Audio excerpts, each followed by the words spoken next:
The overall goal of the following procedure is to increase the sensitivity for detecting cytomegaloviral DNA in gastrointestinal biopsies, particularly biopsies that test equivocal with conventional staining methods. This is achieved by first cutting and collecting scrolls of formalin-fixed, paraffin-embedded gastrointestinal biopsy tissue. Next, DNA is extracted from the tissue scrolls for amplification. The specific primers used selectively amplify any cytomegaloviral DNA.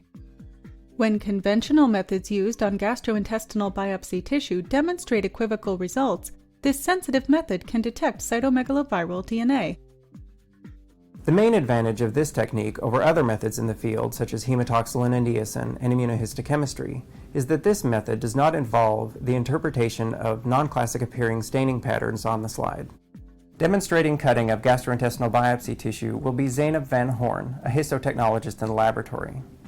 Demonstrating the nucleic acid extraction, as well as the RT-PCR setup in the laboratory, will be Rebecca Jocelyn.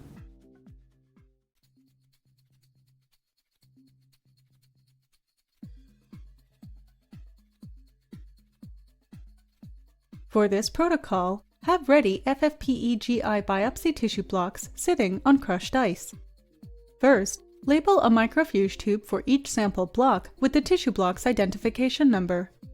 At the microtome, ensure the hand wheel is locked, and seat a tissue block into the cassette clamp. Make sure you are using a new blade. In order to prevent cross-contamination between specimens, it's crucial that you use an unused blade for your first specimen. Switch to